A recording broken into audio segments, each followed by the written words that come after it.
Hare Krishna, dear devotees. Welcome for the Saturday class. Thank you for joining in. Srila Prabhupada ki jai. So we'll just quickly start with Mangalacharan and then move towards the shlokas. Om Jnanatimirandasya Jnananjana Shalakaya Chakshurum Militam Yena Tasmai Shri Gurave Namah. Shri Chaitanya Manobhishtam Stapitam Yena Bhutale Swayam Rupa Padamayam Dadati Swapadantikam Vandeham Shri Gurun Shri Yutapadakamalam Shri Gurun Vaishnavamscha Shri Rupam Sagrajatam Sahagana Raghunatham Tam Sajivam Sadvaitam Sarvadhutam Parijana Saitam Krishna Chaitanya Devam Shri Radha Krishna Padan Sahagana Lalita Shri Vishakhambatamsha Namo Vishnupadaya Krishna Prishtaya Bhutale Srimate Bhaktivedanta Swaminiti Namine Namaste Saraswate Deve Gauravani Pracharine Nirvishesha Shunyavadi Paschat Deshatarine He Krishna Karuna Sindhu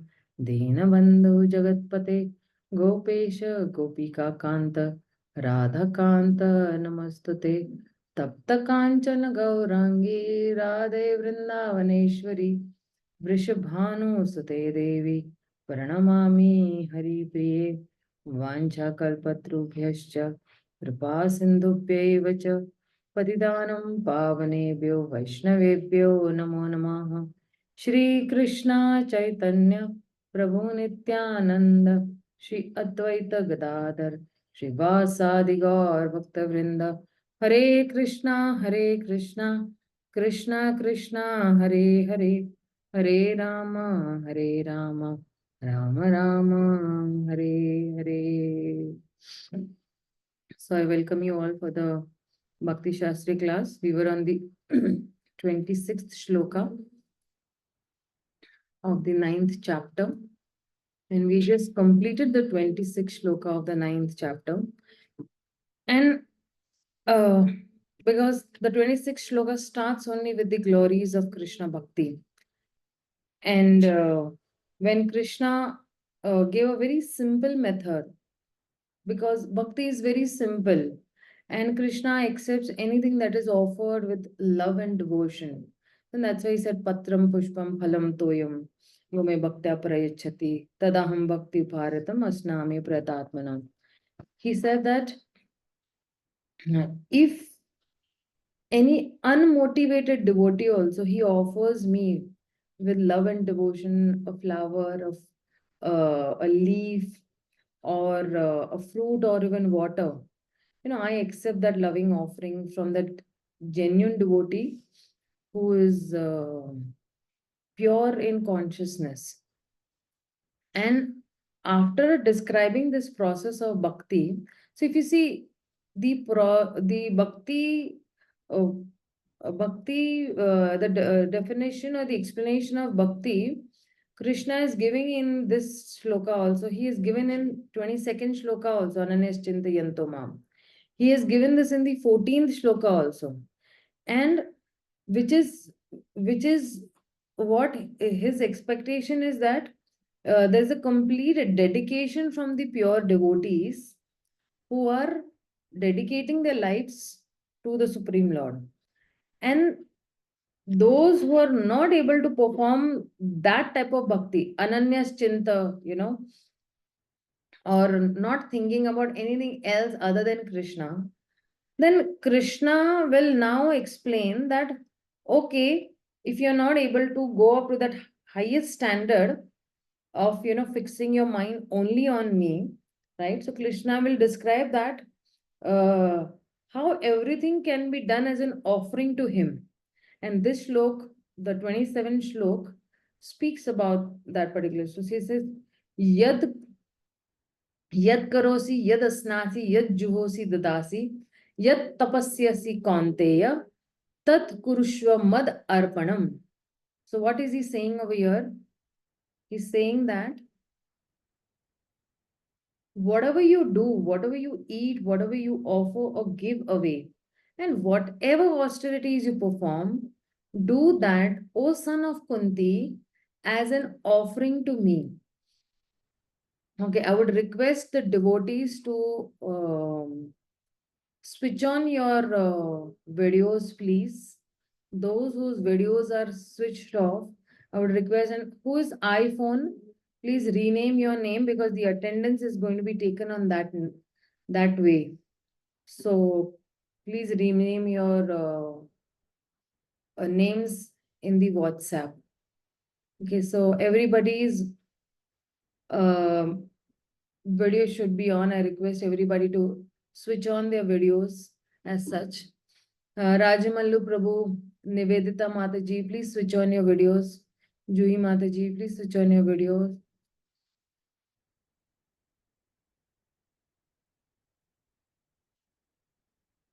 Okay. So he's saying over here that Yad Karosi, Yad Asnasi. So see, Krishna very, generically over here says that whatever one does, he can do it as an offering to me or an offering to him as such.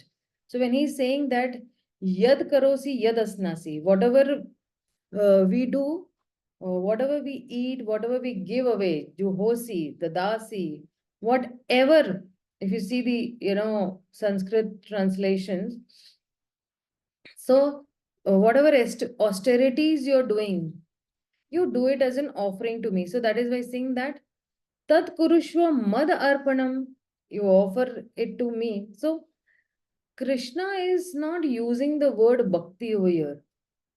In the previous shloka, he used the word bhakti. But over here, he is not using the word bhakti. So, what is Krishna saying this? That the principle of offering to him is also auspicious. So neither bhakti is mentioned, not, asnami is also mentioned. So Krishna doesn't say explicitly that, I will accept it. And, he does not say also that I will reject it. Okay. So when we are offering food to Krishna and a pure devotee offers food to Krishna, is there any difference? Yes, there is a difference in the quality of devotion, right? And naturally, there is a difference even in the quality of reciprocation also then, right? But still, that does not mean that, everyone who does not have pure devotion is just left out in this, world of devotion. No, proportionate to our devotion, Krishna reciprocates. Like, say, for example, okay, whatever I'm doing and whatever activity I'm doing, maybe I'm doing an activity of reading, that is also an offering to Krishna.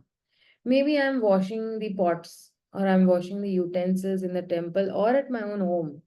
That also I'm not doing it as an offering to Krishna. Or even if I'm cooking at home, even if I'm not completely focused in that activity of cooking, or even if the activity of offering, while offering also I'm seeing that, okay, what pagadi Krishna has worn, or what belt Krishna has worn, or what Srimati Radharani has worn, or even in our own homes, right, when we are doing offering to our own deities.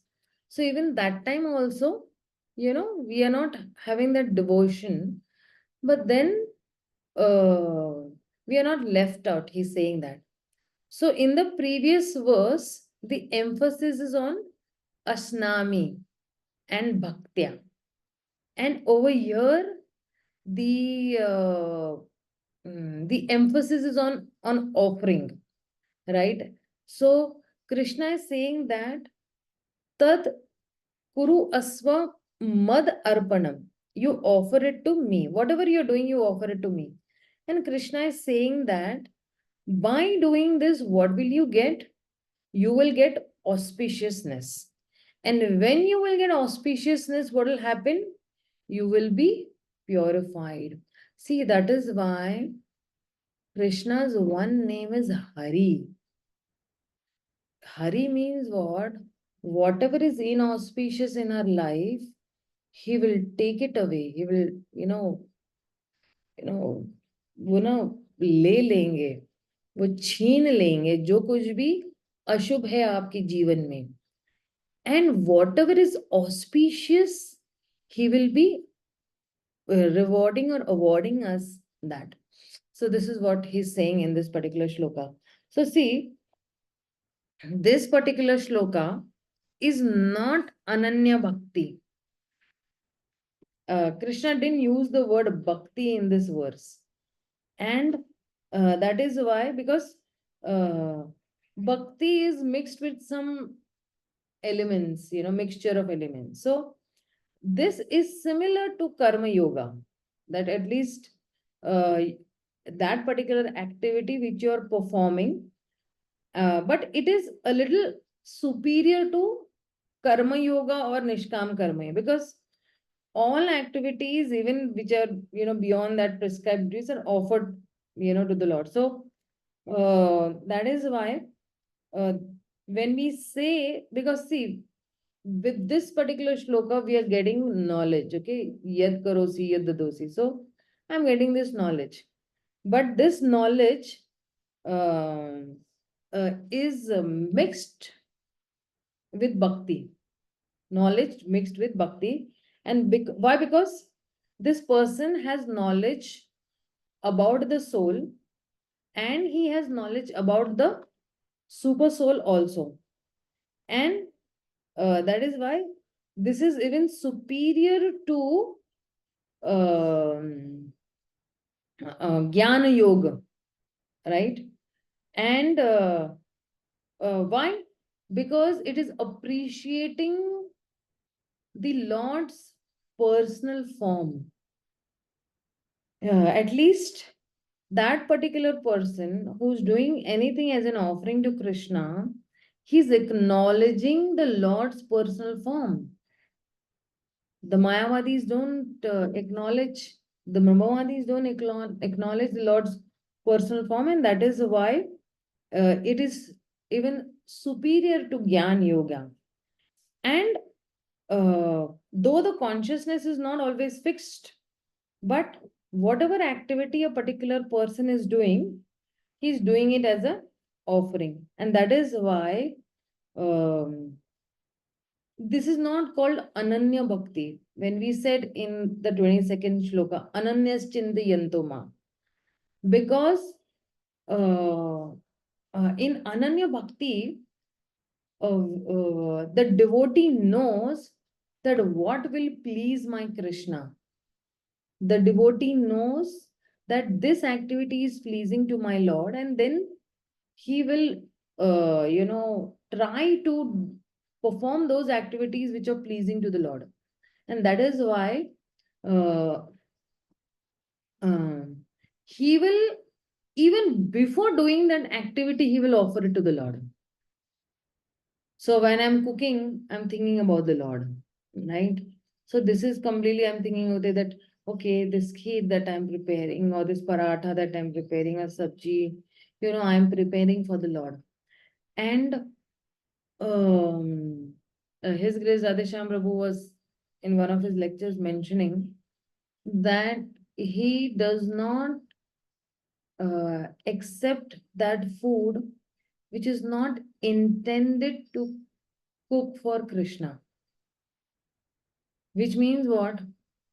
If somebody is cooking food to fill his own belly, Prabhuji does not accept that food.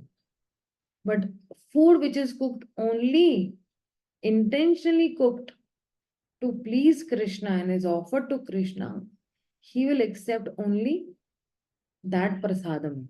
So this is, the highest level of consciousness that a devotee has. Okay, let's go to the next shloka.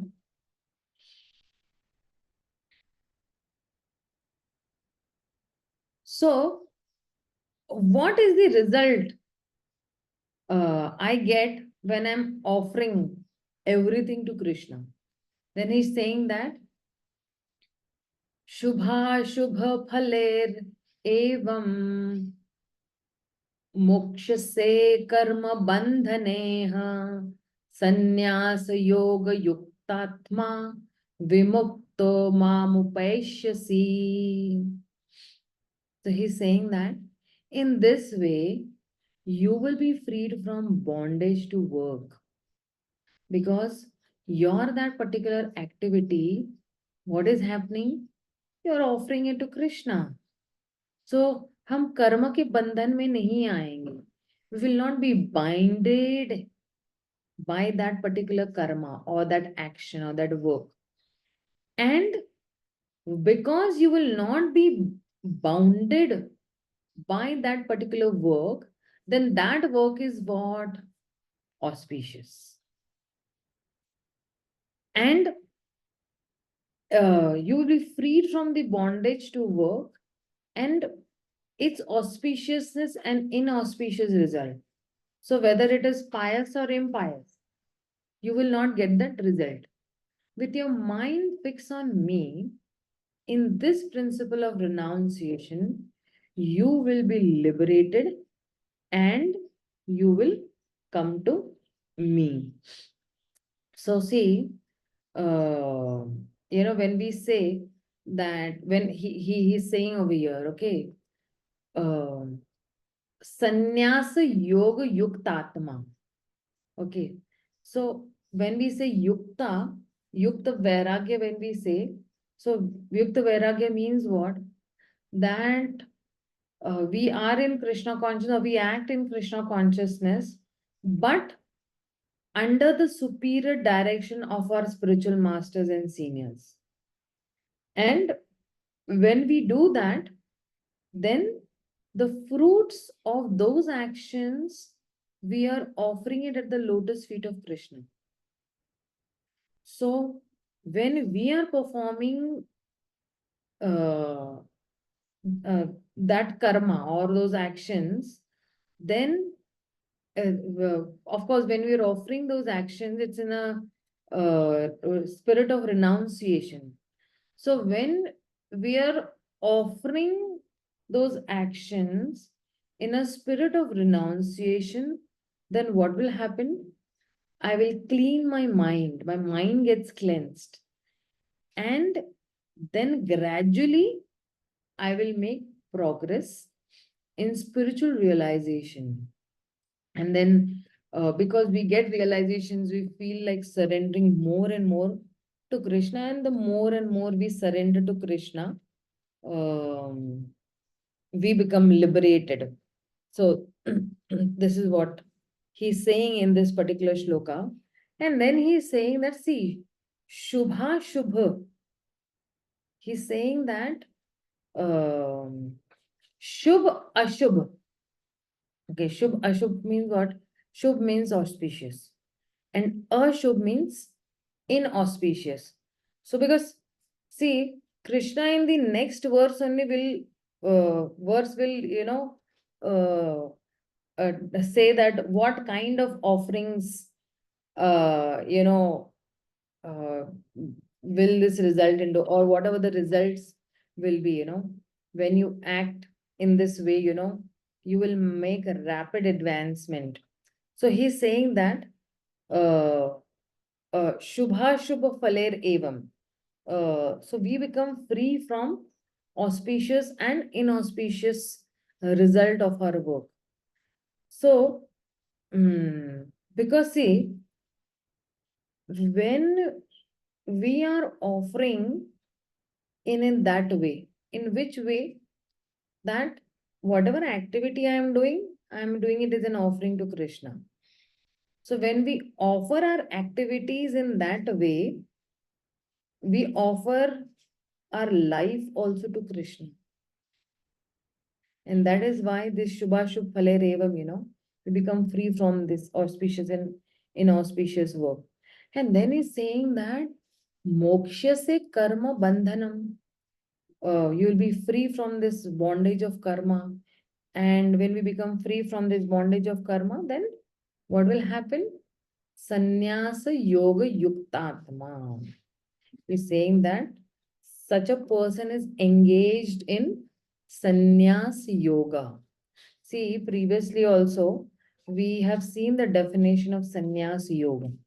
Sannyas means detachment from material things, and yoga means connecting with the Supreme.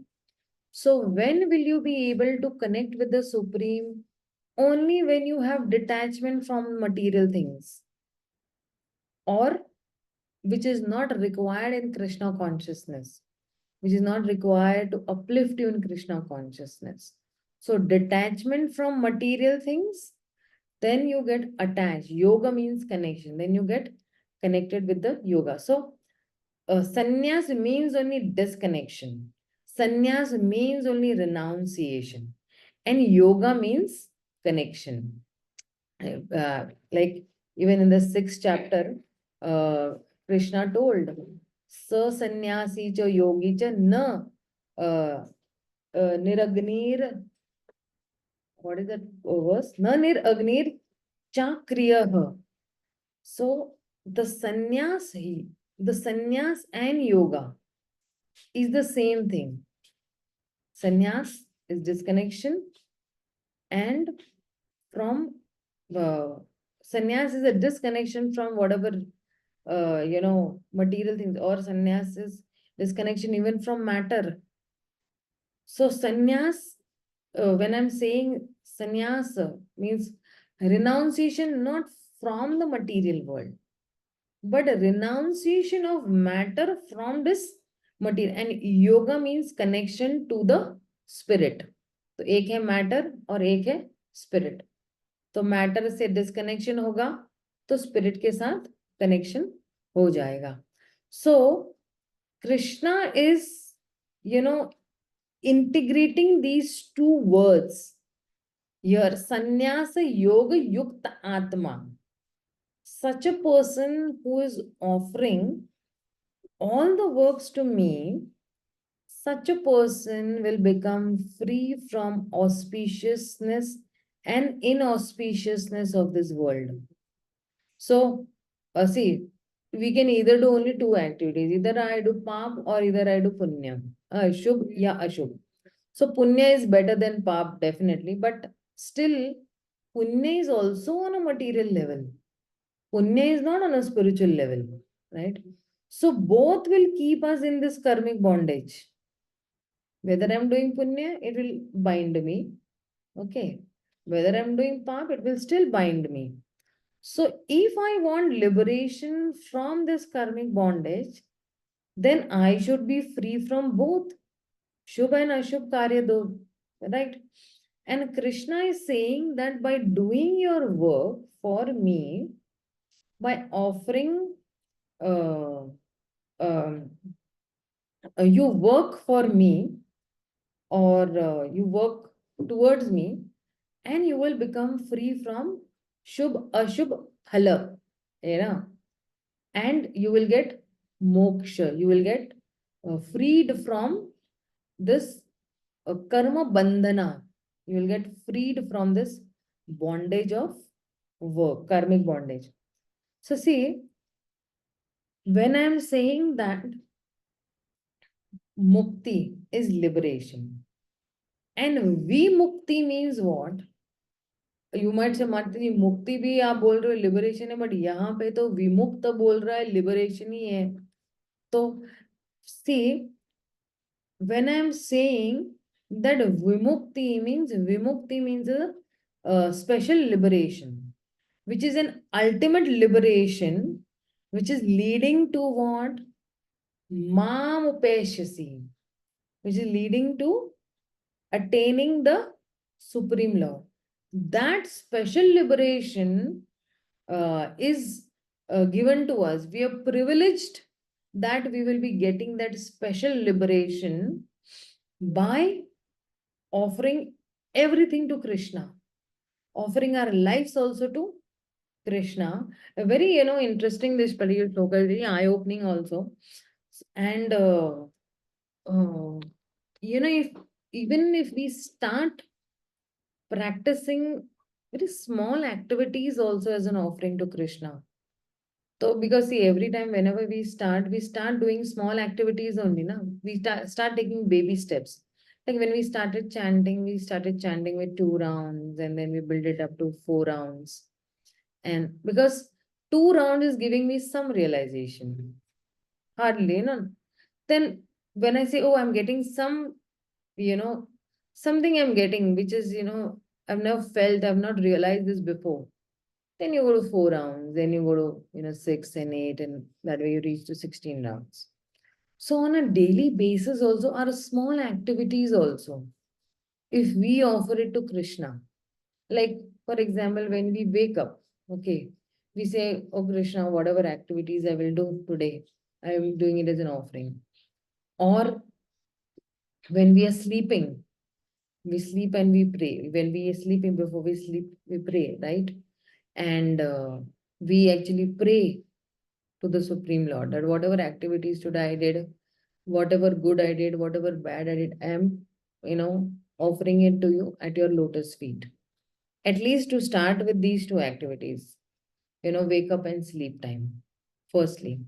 Secondly, then whatever other small activities you're doing, say you're brushing your teeth, or you're bathing, or you're folding the clothes, or you're going to the office, or you're driving, or you are talking, See, even if you're talking in your office, when you come to your workstation or when you enter the office, even if that, one sentence also you say that whatever I'm going to do today in this office, I'm doing it as an offering to Krishna. So to start with that consciousness, these small steps could be taken, right? So Krishna is saying that special liberation milega aapko. And what is that special liberation? That special liberation is that you will come to me, you will return back to me, and that is that gradual progression that is happening. And that is why, even if you see in the pulpit, Srila Prabhupada is quoting, Anasakta Vishayan Yathartham Upayanjun Jatah Nirbandha Krishna Sambandhe Yukta Vairagyam Uchchate. So, Srila Prabhupada is emphasizing on, 5 kinds of liberation, and one goes to the Lord. So, and very interestingly, Prabhupada is quoting over here that uh, over here he's saying that, just give me 1 minute, okay? तानर वाक्य क्रिया मुद्रा विघ्ने न बुझाए. So Vaishnava authorities, even the most intelligent person, he cannot understand the plan and activities of a pure devotee. Sometimes a pure devotee might act very, very irate or in an angry mood, but at my initial level, I won't be able to appreciate or even understand that how can somebody coming in bhakti have so much of anger still. But that anger is for Krishna's service. That anger he is not exhibiting out of false ego, or that anger is not out of passion. It's not about the kamesha, krodesha, rajoguna samudbhava. When somebody has lust, and he will have anger, and that anger is arising from the mode of passion. But the pure devotees are not in the mode of passion. Pure devotees are in the mode of Shuddha Sattva level, pure goodness they are situated in. So that is why they say, that I can never understand the activities of a pure devotee. So a person who is thus engaged in the service of the Lord, or is always thinking and planning how to serve the Lord, is to be considered completely liberated at present. And in future, his going back to God, it is guaranteed. He is above all materialistic criticism, just as Krishna is above all criticism. So, the connection with this existing verse is that शुभा शुभ फलेर एवं मोक्ष से कर्म bandhana, that the pure devotees are not bounded by goodness or badness of this particular material world, right? A pure devotee is bound by the love of Krishna. And because of that love, whatever he does is good only for everyone. So, the emphasis of a devotee is not doing good, but is on serving Krishna. And for that, sometimes a devotee can do something which is not, prescribed in the Vedic scriptures or not according to the Vedic standards. Like, for example, Madhavendra Puri said that I cannot do my Sandhya Vandanam or the Gayatri. I cannot do my, Tarpan. I cannot do my various rituals. Bhadram Astu. I offer my respects to you, but I remember Krishna, and that is enough for me. So, like that, Shubh Ashubh Phaler Evam Mokshase. So, one will become free from all these material complications, whether they are positive, whether they are negative, and then that person will become vimukta. Vimukta mam upeshyasi. Why? Because this is the ultimate goal. This is the ultimate perfection that that person will get of this pure devotional service, that he will become vimukta. He will go back home, back to Krishna. So this is what he is saying in this 28th verse. Let's go to the next shloka.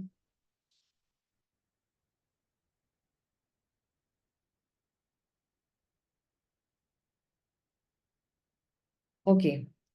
So he's still glorifying, okay, pure devotional service, or the glory of bhakti. He's still continuing, and um, he's recapping, these verses to look that how Krishna is glorifying bhakti in different ways. His own bhakti he is glorifying in different ways. So now he's saying that samoham, because see, the last section, of this 9th chapter, Krishna is talking about his own glory, that how he is the controller of this material world and he moves on focusing on only just Keval Bhakti, right? And he talks about different people, how they understand him differently, and what are the consequences of this different kinds of understandings. And Krishna then primarily is talking about pure devotional service or Shuddha Bhakti. And this is what actually Krishna is going to focus from the 29th shloka to the 34th shloka. But before that, see what are the thoughts going on which is leading only to pure devotional service or just Keval Bhakti. Because see, in the 20th shloka, where Krishna said that demigod worshippers also are indirectly worshipping me. And the demigod, in the 21st shloka, he's saying that, just give me 1 minute, okay, I just need a guide. He's saying that, in the 21st shloka, he's saying that those who worship without distraction, they never uh, lose any, uh, the demigod worshippers, those who worship, they fall down and they lose whatever they have gained. And in the 22nd shloka, he's saying that those who worship me with devotion, they never lose anything. So then he's saying that why is there difference when demigod worshippers are also worshipping me? So then he says that demigod worshippers worship me, but they are worshipping me with avidhi purvakam, in an unauthorized way. So then what is that unauthorized way? He's saying that uh, they do not know me as this uh, uh, supreme person who is the bhokta of the yagna and who is the master of this yagna. And that is why in different those who are worshipping different demigods in different ways, they get different destinations. And now we see that, Prabhupada also in ISKCON in general has not encouraged also demigod worship. Right? Even Srila Rupa Goswami says that a bhakta can do Ganesh Puja. Srila Prabhupada but translated that this in the Nectar of Devotion, that when a devotee asks Srila Prabhupada that can, we do Ganesh Puja. So Srila Prabhupada said, yes, if every month you give me a huge amount of money, then something like that, I think he said that. And Srila Prabhupada said that the point is that he did not want um, that sort of, contamination to come in his disciples. So if we look over, many, many centuries back also, we see, different conceptions, different attitudes towards demigods.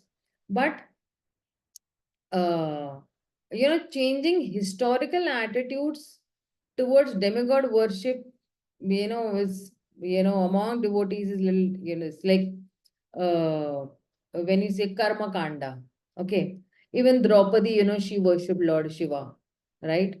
And sorry, Drupada worshipped Lord Shiva to get Draupadi and Drishtadimna. And Arjuna is also worshipping the Devatas, because he wanted some weapons. And even before the Kurukshetra war starts, Krishna is telling Arjuna that go and take the blessings of Devi, because she is in charge, Mother Durga, because she is in charge of this material world, right?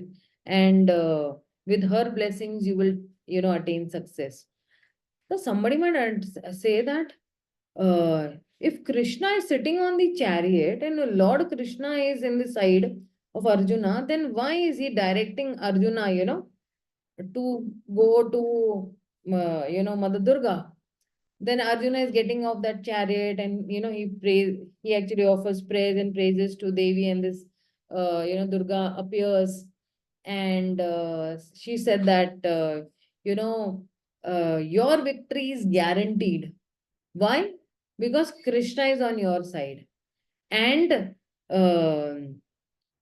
wherever Krishna is, Yatya Yogeshwar Krishna. So wherever Krishna is, their victory will definitely be there, because Krishna is the lord of the goddess of fortune. सौभाग्य की देवी के वो पति है. And that is why this kind of, demigod worship is talked about in the scriptures. It is not that demigod worship is sinful. I'm not saying that at all. Or it is wrong. The point is that every book, like the Mahabharata book, has a focus on Karma Kanda, right?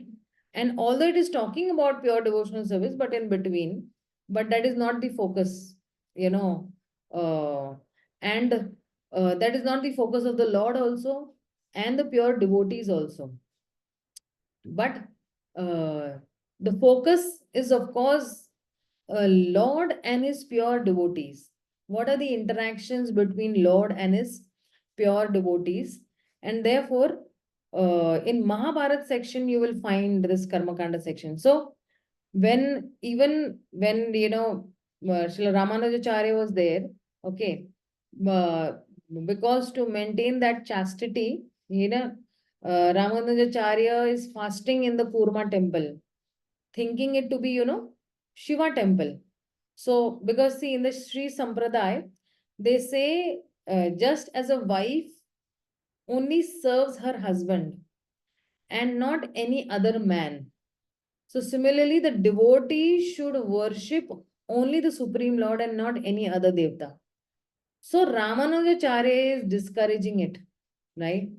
And if you come to Lord Chaitanya Mahaprabhu, okay, Chaitanya Mahaprabhu is also traveling around and he will go to Shiva temple also in Puri. He went to Bhubaneswar also, then he went to Shiva and he danced. And in this book written by Murari Gupta, there is Shivashtakam also, which is composed by him. And in Shivashtakam, Lord Chaitanya mentioned Lord Shiva to be the greatest Vaishnav, Vaishnavan Yatha Shambho. So Lord Chaitanya Mahaprabhu is actually teaching that there is nothing wrong in uh, worshipping the Devtas. But if we understand them as devotees of Krishna, so like example of like composing Shivashtakam, visiting Shiva temples, or there are many other pastimes also of Lord Chaitanya where people were having indirect understanding and they were doing improper worship, and then Chaitanya Mahaprabhu very much strongly disapproved. Like when Gopal Chapal tried to frame who was that? Shivas Thakur. And if he was worshipping goddess and he had all that tamasic paraphernalia assembled, like tamasic means that black magic sort of thing, and uh, Chaitanya Mahaprabhu was very much displeased. And then we know that Gopal Chapal got leprosy, and later on he was forgiven by the Lord when he was asking forgiveness. So the point is that Chaitanya Mahaprabhu focused on pure devotional service. He did not reject that Vedic culture that was there in Bengal. He just integrated Vedic culture into the devotional, context. That what is the proper devotional understanding. So, uh, and uh, when these demigod worshippers also, when you use in the Vedic context and all other religions having, different meanings, like, Quran is having their own testaments and Bible is having their own testament and all. So, uh, those who are very serious sadhakas, and they will worship only Krishna. They don't need to worship any other person other than Krishna. So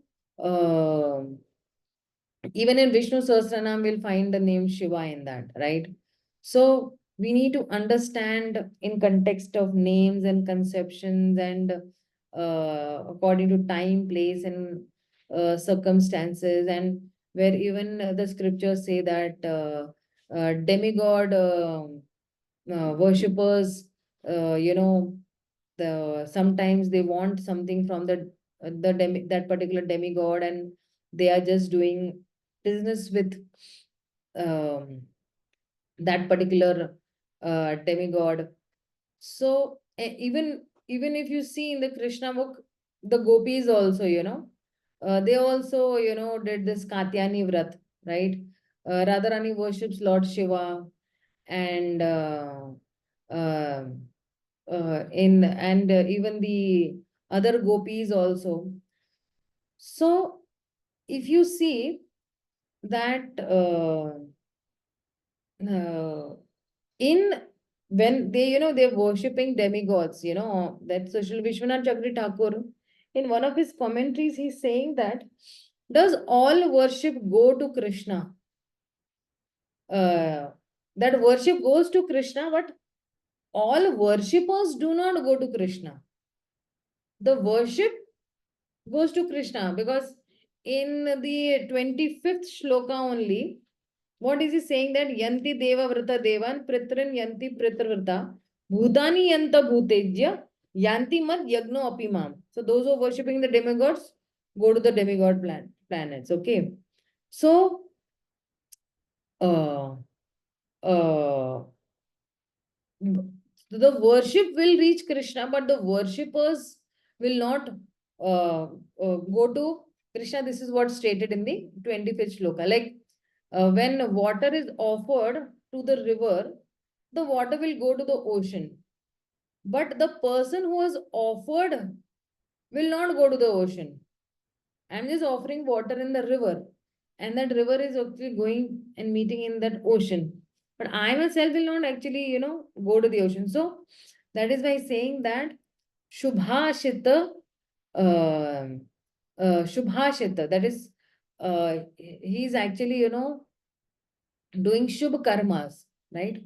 So, uh, because see, when a drop of water falls and it goes into the ocean, so whatever water I am offering, okay, so whichever devta one is worshipping, ultimately he will reach, to that particular devta. But if he is worshipping Lord Krishna, then he will go to Lord Krishna. So, uh, this particular verse, when he's saying that samoham sarva bhuteshu, because when previously also was he saying that yad karosi yad asnasi yad juhosi, uh, uh, uh, he's saying that whatever you do, whatever you offer, you do it for me, because then that is actually direct worship, and uh, uh, that direct worship which is going to Krishna,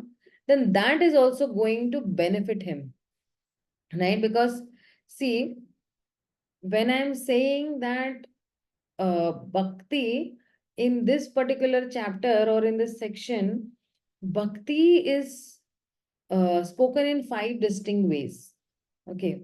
Is say, like, for example, what is the destination that person will give? So, what is the eternal result it will give me? So, it will give a higher destination, like it will take me to the supreme abode of the Lord.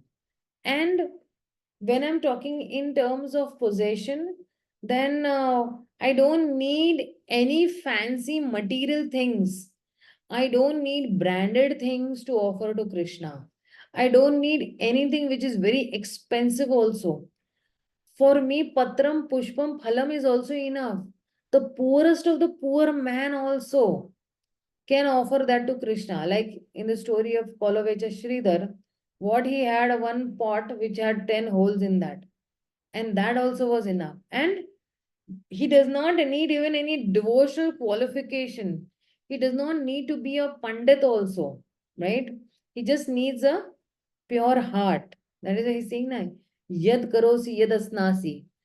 Uh, you know, so uh, that even those who are not even pure hearted but are just doing it for Krishna, and he's speaking from a deviation point also, like he uh, uh, deviation means that it can redeem even if the person has performed heaps and heaps of sins also.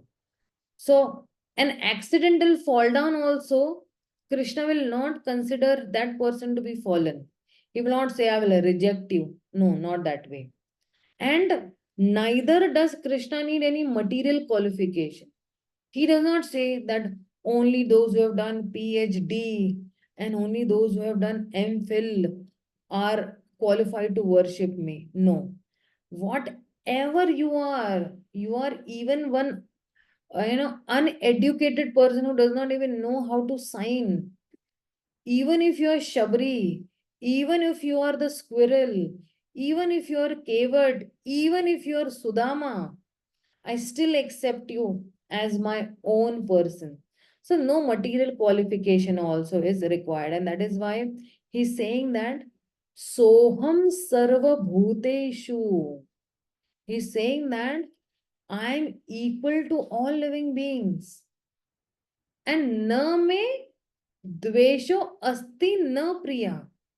No one, I am not jealous also. Dvesh means, jealousy or hate or like that. To anyone. And nor anyone is very specifically dear to me. And, after describing this, Krishna is telling, that ye bhajanti tu mama bhaktya. But those who are worshipping me, what is happening to them? Mai te teshav chapiham. They are in me and I am in them. So he's saying that I envy no one, nor am I partial to anyone. I'm equal to all. But whoever renders service unto me in devotion is a friend, is in me, and I am also a friend to him.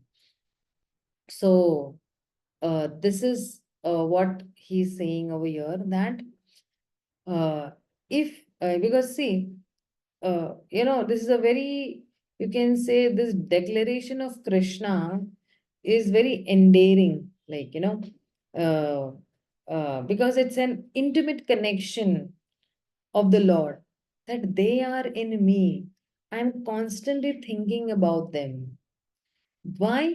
Because they are constantly thinking about me. I'm constantly thinking about them. And that is why they're saying that um Teshu chapiham, and I am in them. So see, in Bhagavad Gita, it does not talk about, all these endearments very often or frequently. So why he's talking about that over here is very, important or significant. So if you see in the first two parts, where he's saying that, uh, mm, where he's saying that samaham sarva bhuteshu, right?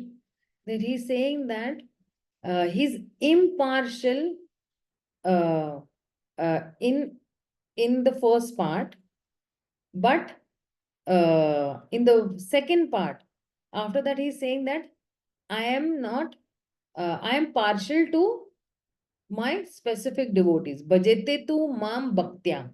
Those who worship me. Then mai te teshav chapi aham. They are in me and I am in them. So that means that uh, Krishna and his devotees are very intimately connected. So this sort of description sometimes, might feel contradictory, that, I envy no one and nor am I partial to everyone, but I'm equal to all. And then, but who I'm, I'm, especially inclined towards them.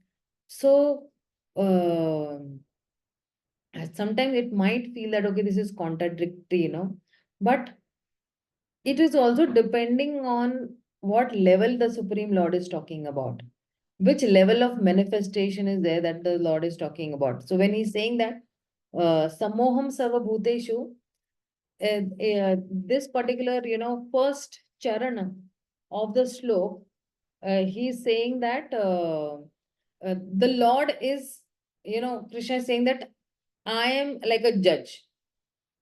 And because the judge is supposed to be impartial, okay? He's not partial. So a judge gives, whatever a person is destined to get. He will hear this side, that side, and the judge is not partial, right? And ye bhajanti tu mam bhaktya. Then he's saying that those who worship me, then what is happening? Then Krishna is saying that I am partial to them.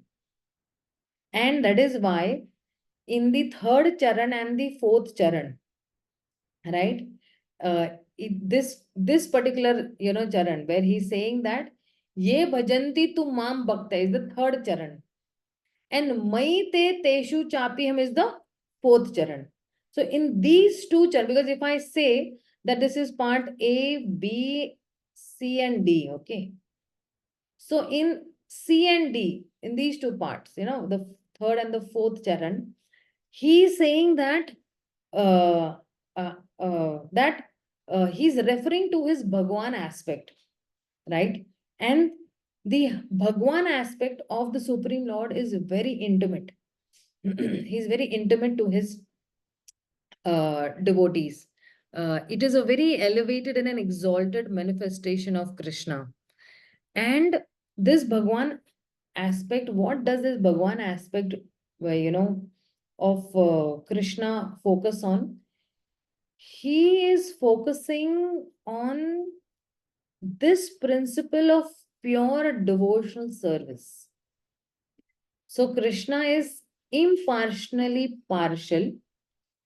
And so how that is possible, if you see in grammar, there's an oxymoron, which means that contradictory words, they are brought together. So definitely, partial towards his devotees, right? More favor will be there. Like even in a house, if you see, okay, that the mother is more inclined towards the obedient child.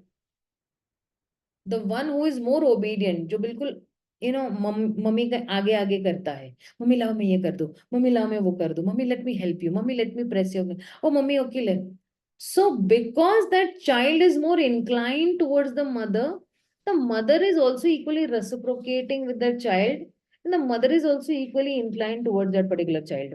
So if you see, Srila Prabhupada also said that a charitable person may be charitable to all people, but he is naturally more, affected to his own children.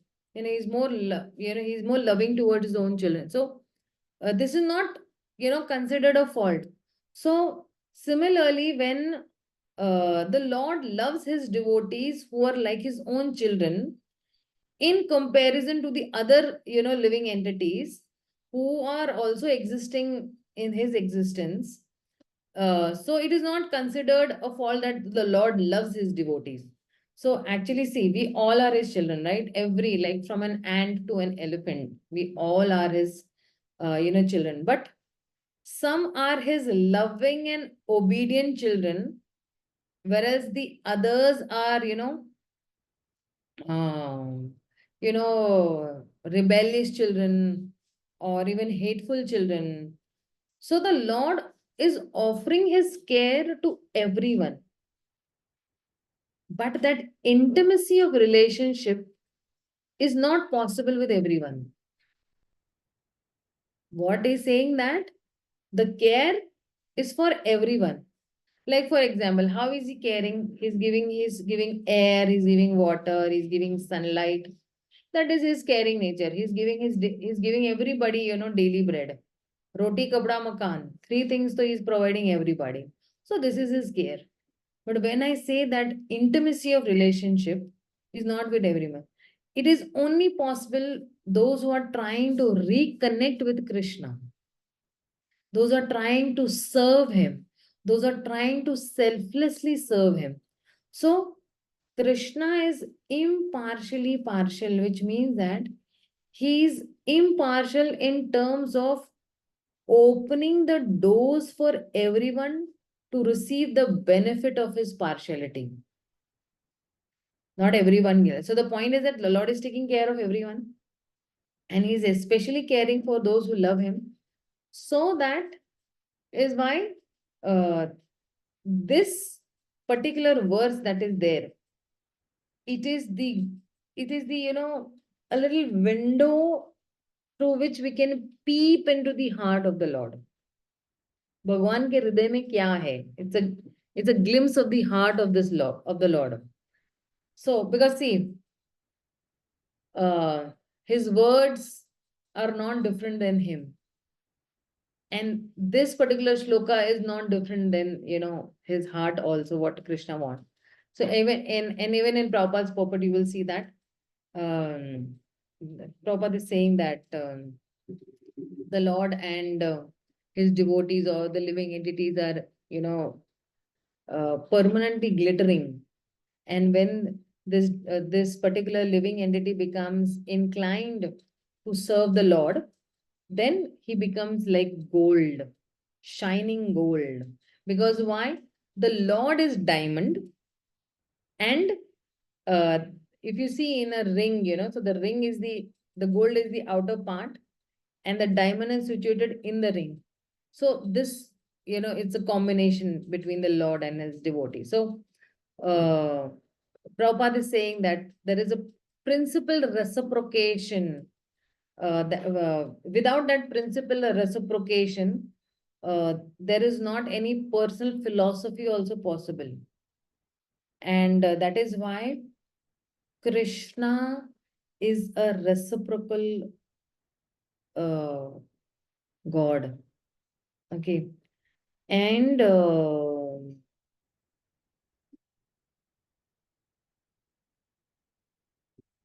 okay, Krishna is a reciprocal God. So Srila Prabhupada, most of his commentaries, if you see, is taken from Srila Vishwanath Chakravarti Thakur's commentary, Srila Baldev Vidyabhushan's commentary, and Srila Sridhar Swami Maharaj's, commentary. So, now, he gives that example over here. So, this is a reciprocal. So, whoever surrenders unto me proportionally, I take care of him. This is transcendental reciprocation exists because both the Lord and the devotees are conscious. When a diamond is set in a gold ring, it looks very nice. The gold is glorified, and at the same time, the diamond is also glorified. The Lord and the living entity eternally glitter. And when the living entities become inclined to the service of the Supreme Lord, he looks like gold. The Lord is a diamond, and so this combination is very nice. So, this example is often given that the Lord is like a desire tree, kalpa vriksha. And whatever one wants from this desire tree, the Lord supplies. But here the explanation is more complete. The Lord is here stated to be partial to his devotees. And this is the manifestation of the Lord's special mercy to the devotees. The Lord's reciprocation should not be considered to be in the law of karma. It belongs to the transcendent situation in which the Lord and his devotees function. Devotional service to the Lord is not an activity of this material world. It is a part of the spiritual world where eternity, bliss, and knowledge predominate. So, see that when he's giving this example of this desire tree, and so see this example is given by Srila Sridhar Swami, okay, and Vishwanath Chakravarti Thakur is saying that Lord is not only a desire tree which acts as a desire fulfiller, but the Lord is also a relationship builder. You build that relationship, right? So, like if I am doing some activity only for the Lord is reciprocating and he's trying to build, his relationship also. The Lord is a person who cares for those who are coming to him. So, that is why if a person goes to a desire tree, the desire tree will fulfill the desire. But the desire tree will not become attached to that person. The desire will not strive to protect the person on one's own accord. The desire tree does not become enemy of that person. It's enemy, right? But the Lord does all this. So, when the Pandavas, as devotees, they become very attached to the Lord. And the Lord also become very attached to them. So the Lord creates circumstances by which we will develop love for him. Sometimes those circumstances can be reversals in our life. मेरे जीवन में सब कुछ उथल पुथल है. And sometimes some favorable experiences also Krishna will give. Like for example, if you're chanting in the morning, such favorable circumstance that, oh, today morning I woke up at 2 o'clock and I chanted my rounds and I did a reading. Favorable circumstance. And sometimes somebody will become so anti with you that you will feel that this one person is not accepting me in in his life, my life is doomed.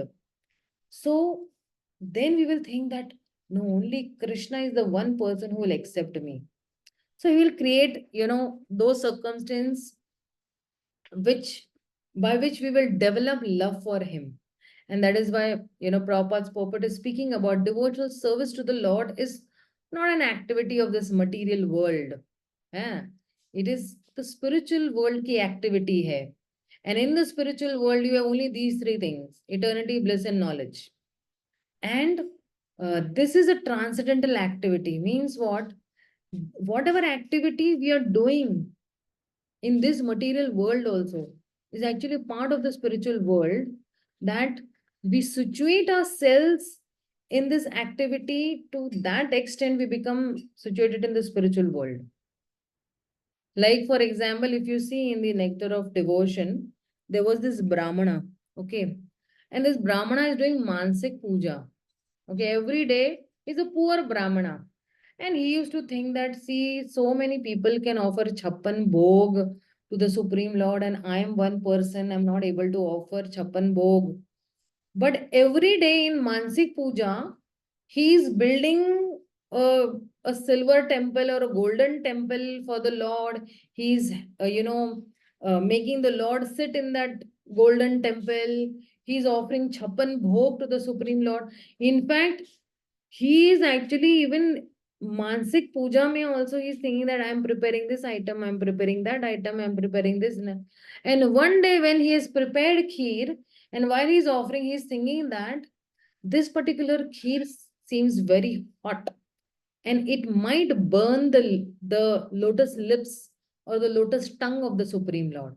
So while he goes and tests with his, last finger, his last finger in that Mansik Puja, in reality, that finger gets burnt. So the devotional service to the Lord is not an activity of this material world. पूरा साक्षात्कार आपको मिलेगा, full realization you will get of the Lord, that yes, the the times I'm going, selflessly and serving the Supreme Lord, I'm going more and more closer to Krishna. And that's how, Krishna's unique way of reciprocating with his pure devotees. And that is why he's saying that uh, you know, he's specially inclined towards his pure devotees or his devotees. So, uh, and uh, uh, after this also, let's see the next verse, because there is a connection with this verse and the next verse. What is he saying that? So then he's saying that अपि चेत सुदुराचारो भजते माम अनन्य भाग साधुर एव समनतव्य सम्यक व्यवस्थितो ही सह. He's saying that even if one commits the most abominable action, if he's engaged in devotional service, he is to be considered saintly because he is properly situated in his determination. So he's saying that even if somebody is, sudurachar, even if a most durachari vyakti, a most abominable action he's done, he's still to be, considered to be a saintly person. And saintly person in the sense that you should not reject, because the Supreme Lord is not rejecting him. So, and when a living entity, because see, when a living entity is conditioned, he has two kinds of activities. One is in the conditional form, and two kinds of activities. एक है जो हम लोग अपनी conditional state में करते हैं, and दूसरी जो है हमारी constitutional position में हम लोग करते हैं. So my conditional state is that I'm conditioned. Conditioned means what? Life after life, life after life, life after life, I have only done eating, sleeping, mating, and defending. my conditional state. My constitutional stage means what? Very swabhaviki, very naturally, uh, the holy name of the Lord will come out from my mouth, right? Very swabhaviki, very naturally. As soon as I wake up in the morning, my first, actively put my hand in the bead bag. That is my constitutional position. So, as for protecting the body or abiding by the rules of society and state, certainly there are different activities even for the devotees in connection with the conditional life, and such activities are called conditional. Besides these, the living entity is fully conscious of his spiritual nature and is engaged in Krishna conscious or the devotional service has activities which are called transcendental. Such activities are performed in constitutional position and they are technically called devotional service. Now, in the conditional, sometimes devotional service and the conditional stage in relation to the body will parallel one another. But then again, sometimes these activities become opposed to one another. As far as possible, the devotee is very conscious so that he does not do anything that could disrupt his wholesome condition. He knows that perfection in his activities depends on the progressive realization of Krishna consciousness. Sometimes, however, he may be seen as a person in Krishna conscious commits some act which may be taken as most abominable socially or politically. See, sometimes what happens now, some people because of some conditioning or some past karma or something now, it backfires. But that is temporary. As far as he has not left ISKCON, as far he has not left Prabhupada, as far he has not left Bhagavad Gita, as far he has not left chanting, as far he has not left serving, doing some seva, it's just an accidental fall down. It's not disqualifying him from bhakti. So he's saying that if a person falls down but is wholeheartedly engaged in transcendental service of the Supreme Lord, the Lord being situated within his heart purifies him and excuses him from that abomination. So, when he's saying when Prabhupada is saying that material contamination is so strong that even yogi, even Vishwamitra, just Vishwamitra also actually, got, allured because of that particular apsara. So then, therefore, he's saying that the process of devotional service is always a success. No one should deride a devotee for some accidental fall down from the idle path. For as explained in the next verse, such an occasional fall down will be stopped in due course as soon as the devotee is completely situated in Krishna consciousness. देखो माया इतनी प्रभावशाली है, Maya is so strong that to test that devotee also she will put him in some precarious condition, right? But if that devotee, I said, he is doing all these activities, chanting, and doing his Gayatri and serving the Lord and reading the Bhagavad Gita and, waking up early in the morning and everything he's doing, then this is just an accidental fall down and he should be forgiven. And if you see in our movement also, Prabhupada has forgiven so many of his disciples. Our current acharyas also forgive so many of their devotees who have had this accidental fall down. But he should be considered a sadhu. He should be still considered saintly. And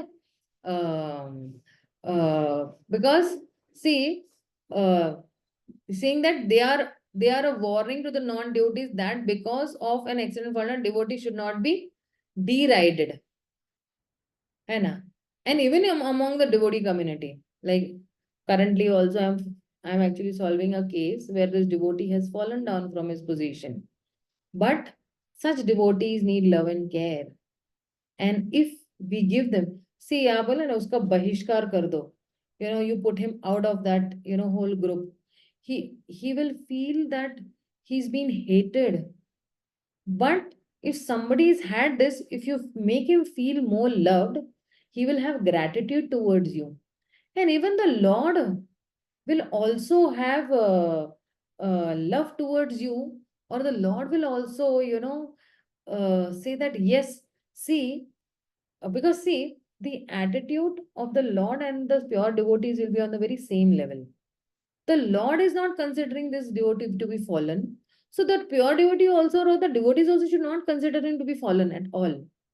the Lord is also accepting, and similarly, we should also accept such a person. He should be still considered saintly if he has accidentally fallen on. Galti ho gayi, human being hai. He is, to error is human. And that is why the word manatavya is still more empathetic. If one does not follow this rule and derides a devotee for his accident fall down, then one is disobeying the order of the Supreme. The only qualification devotee is to be unflinchingly actually engaged in devotional service. Which means what? That, for example, mera fall down hua. I have fallen down from a position. Okay, it's an accidental fall down. But if the temple devotees are not accepting me, which means what? Then they are disobeying the orders of the Supreme Lord, which means what? They are not considering that this I have had a accidental fall down, and they are not showing compassion towards me. They are rejecting me. They are not including me in any of the services as such. So it is disobeying.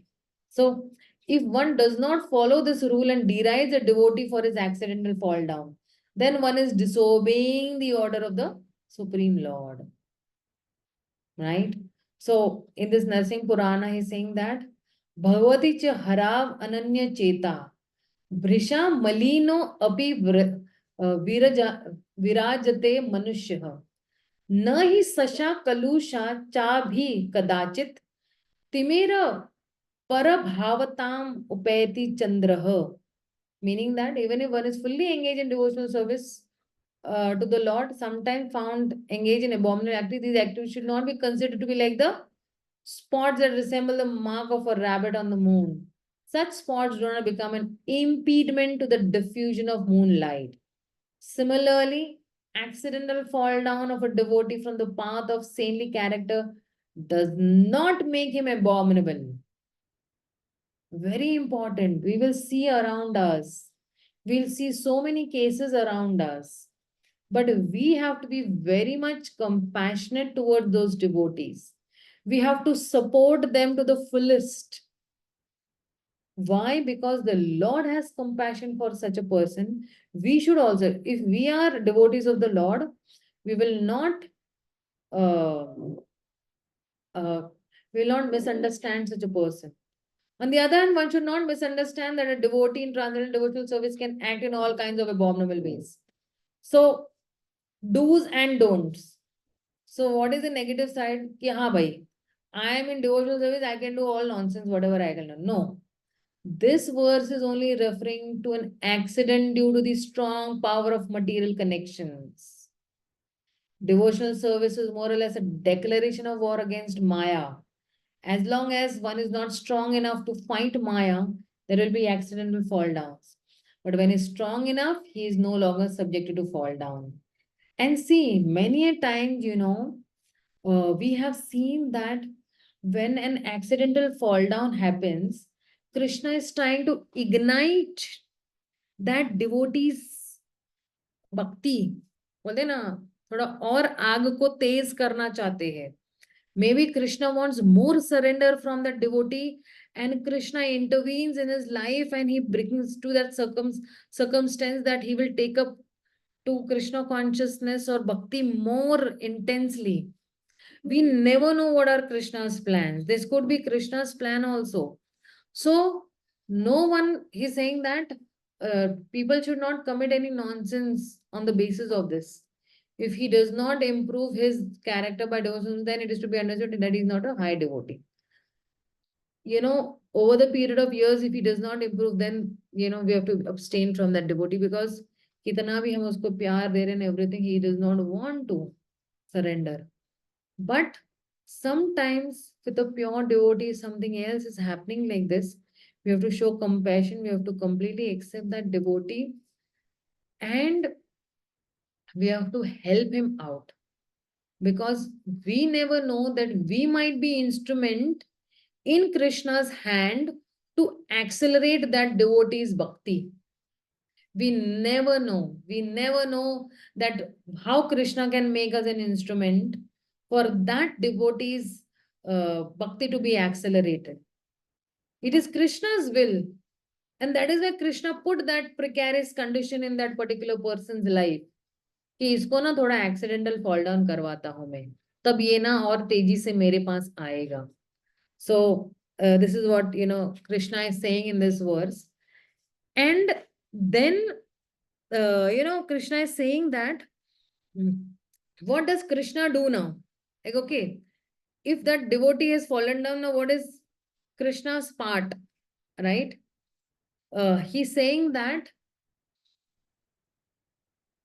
Shipram bhavati dharmatma स्वच्छांति निगच्छति कौन्ते प्रति जानी ही नमे भक्त्या प्रणश्यति. He's saying that he quickly becomes righteous and attains lasting peace. O son of Kunti, declare it boldly that my devotee never perishes. So he's saying that um, uh, when he's saying api chetu duracharo, that even if somebody does some durachar, karya, any, abominable action. Because see, when I'm saying that achar is some action, है ना, आचार ही प्रचार है when we say. तो आचार is मैं जो भी action कर, and दुराचार is a bad action, and suduracharo is a very bad, extremely bad action, you can say, like, no. And then he's saying that bhajate mam anyam bhav. So if while doing devotional service, he does some sinful activities and he's continuing to determiningly worship me, then what happens? Then he's saying that that person has to be considered sadhu, and he's supposed to be samyak vyavasthito hi, properly fixed in determination or well situated in bhakti. So very, if you see the 30th verse, this apichetu suduracharo, and this 31st verse, both are connected. And this 30th verse, which is very, very mysterious. Why? Because when we consider someone a sadhu, we think that, oh, he can never be durachari. So the word sadhu means only good. The ideal sadhu is a sadhu is a good person whose behavior is also good. So if somebody is durachari, we will not say that, uh, we will say that he is not a sadhu. Durachari व्यक्ति को हम साधु नहीं बुलाते हैं, right? But Krishna is saying that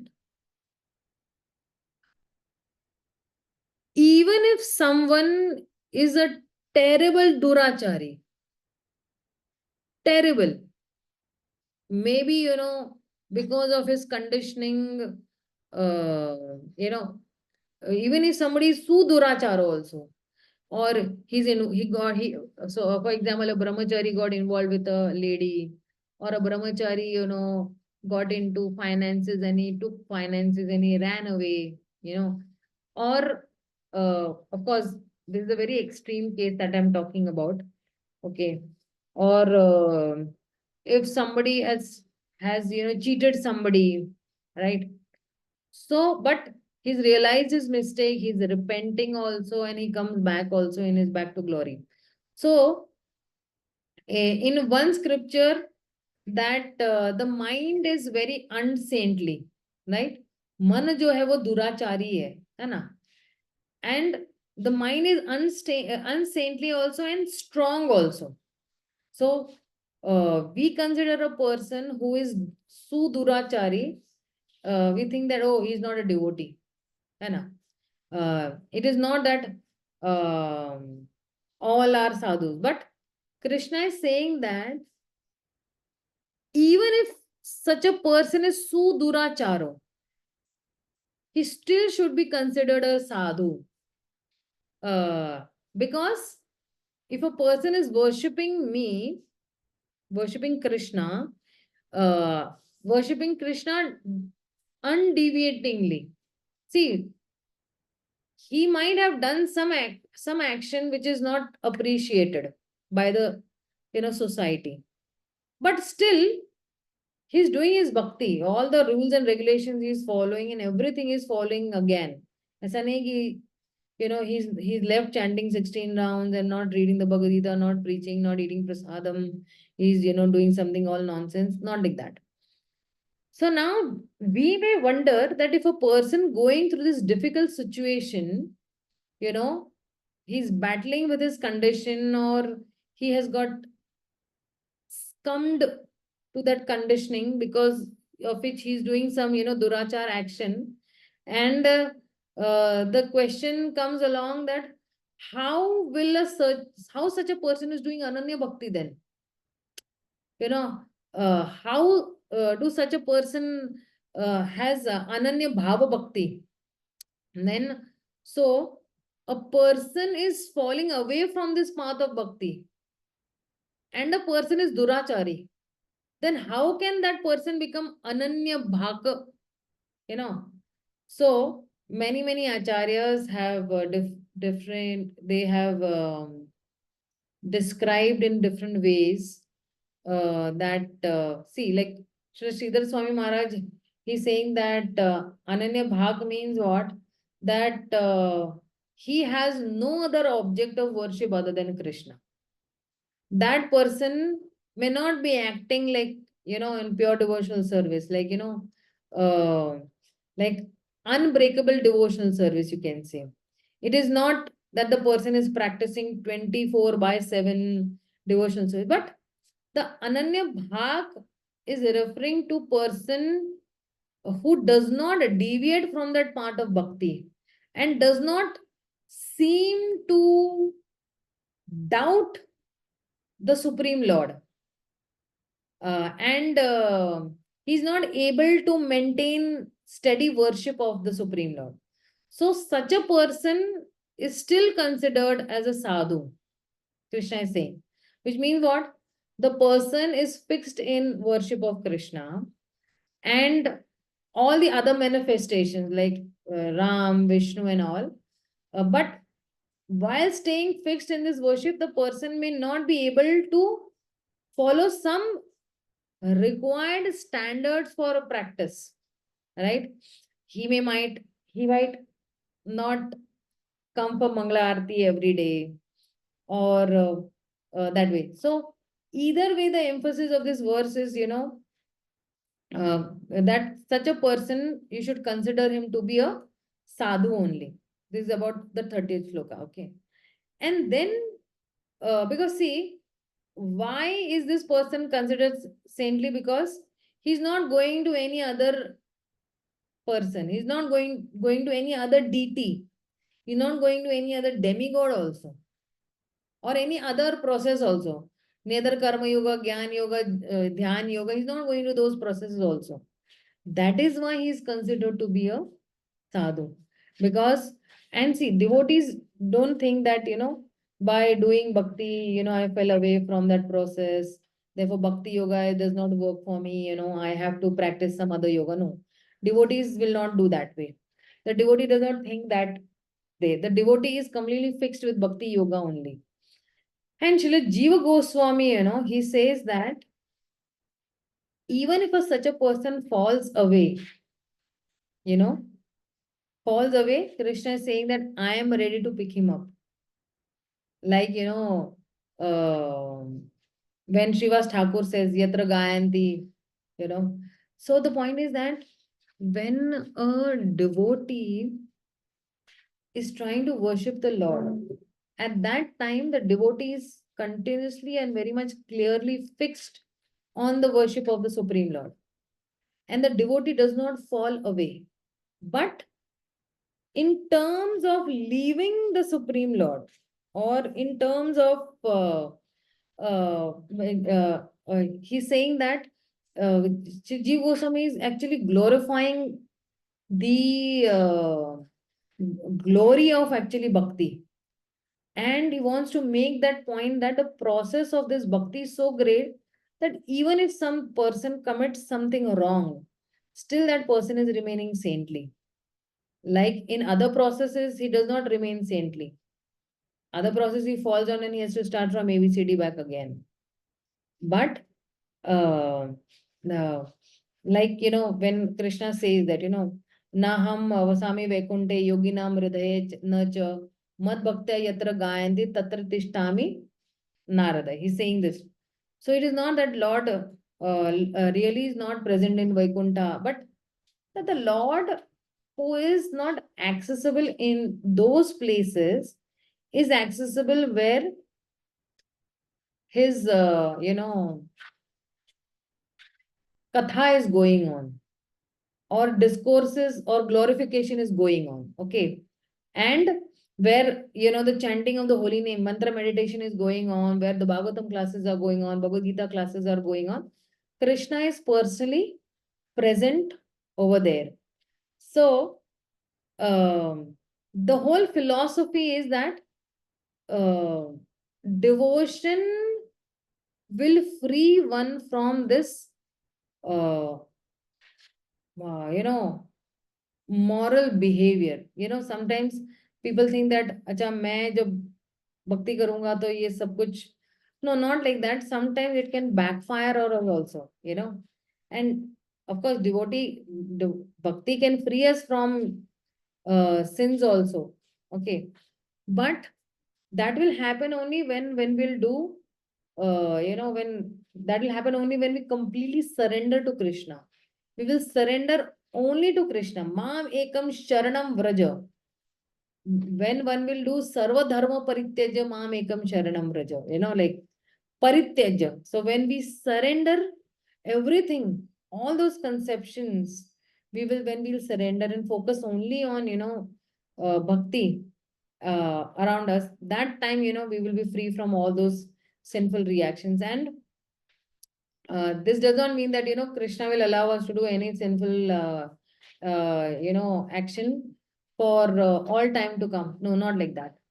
A serious devotee also has to practice all regulative principles and give up sinful activities. Like, if you see, you all must have seen the video of His Holiness Gopal Krishna Goswami Maharaj. Okay. So Maharaj will, even those small, principles in devotional service, like bowing down to the Lord, bowing down to the Vaishnavas, or performing arti. In that sleep also, if you see, he's doing deity worship. He did not get a cloth, so he took his own blanket as a cloth and he's, offering it to the Lord, right? So that, consciousness, even at that pure level also, the pure devotees do not, leave to practice the regulative principles. So, and Srila Prabhupada also has explained, a devotee is not able to give up sinful activities, then he is not considered an advanced devotee. So, Prabhupada said that my devotees are very perfect gentlemen, right? Which means what? They are of very exemplary character. And because, see, in Bhakti Vinod Thakur's time, this idea is that if we chant Hare Krishna, then whatever we do, that is all right, which is actually not correct. And he had opposed also that wherever the devotee is carrying mala in his hand and wearing tilat, and on the other hand he's eating fish, then that is actually not acceptable. So that is not compatible relation with Krishna. Those who are aspiring for pure devotional service then have to get rid of these things, because the idea was, because we are, uh, uh, uh, we have to avoid eating meat because we are doing one jiva hatya, right? And Srila Prabhupada says that Srila Bhakti Vinod Thakur, at that point of time, he said that we have to focus on this principle of compassion. How can we kill another child of God and claim to love God? एक हाथ में माला है और एक हाथ में मच्छी है. And then we are saying that we are children of God. No, not like that. So, doing devotion will not free one from becoming moral, responsibility. One has to be moral also. Character में भी moral होना चाहिए, having compassion. So that is why you see that this, when he's talking about Shipram Bhavati Dharmatma, he's saying that Shipram Bhavati means he will quickly become religious. And he's saying that Shashwat Shantim Ni Gachati. Shashwat Shantim means he'll become, Shashwat Shantim means eternal peace usko milega, everlasting peace he will get. And then what is Krishna telling that? Hey Kaunteya, hey son of Kunti, Pratijaniti. Pratijanihi means what? Go and declare, right? That Name Bhaktya Pranashyati, my devotee will never perish. My devotees का जो अस्तित्व है वो कभी खत्म नहीं होगा. So this particular verse, if you see, 3 level पे काम करता है. Okay, when I'm saying apichetu sudurachara, it is little lower level, like vikarma, like sinful activity. Okay, and then he's saying that when he's saying bhajate mam ananya bhag in the 30th shloka is saying that akarma bhajate mam ananya bhag, मतलब क्या, सिर्फ मेरे ही, मुझे ही को भज रहे. So that is on an akarma platform, that is on a very transcendent platform. And then he's saying that Shipram Bhavati Dharmatma, because it is on the level of Dharmatma, is a positive level of karma, it is a positive activity. It might not be necessarily a spiritual activity, but then he says that actually this verse, imagine now somebody like Srila Bhaktivinoda Thakur is saying, okay, that this particular person, this particular shloka is referring to the gopis of Vrindavan. And how somebody might wonder, how gopis of Vrindavan? He says that in the eyes of the world, apichetusu durachara, when they left home, okay, they left their families in the middle of the night. Anna, for example, a few years back, if a girl does not come home the whole night, she is considered to be contaminated. The whole society, that whole village will reject her. She has no place. Nobody will get married to her, and even her own parents will, discard her from that house. So, he says that in the eyes of the world, api chetusu durachara, when these gopis are actually, leaving their houses, and middle of the night they are hearing Krishna's flute and they are running towards Krishna. So at that time, what are the gopis doing actually? Because see, from a worldly point of view, it is a sudurachar act, extremely abominable act. But from the point of pure devotional service, it is bhajate mam ananya bhag. Krishna is saying that actually they are doing pure devotional service, because this act is representing the supremacy of their surrender. तुमने पुकारा और हम चले आए. Krishna is calling and immediately they want to surrender. Like in the Bhagavad Gita, Krishna is saying that you surrender to me. But how many of us are surrendering to Krishna fully? So when Krishna says, Sarvadharma Parityajam Mam Ekam Sharanam Vraja, and immediately we act on that, and immediately we do Ananya, Bhajate Mam Ananya Bhag, then we are on pure devotional service level. So this act of the gopis is representing the supremacy of their surrender. So when we surrender to Krishna, we give up the bad for the sake of Krishna, right? We need to give up the good also. Even the good of this material world should be given up, right? And Srila Bhakti Vinod Thakur says that those who are understanding this truth, those who understand that the gopis are sadhus, but they have not, they have done, what they have done is not bad, but it is very good. So such people who have this understanding, they become Dharmatma. Shipram Bhavati Dharmatma.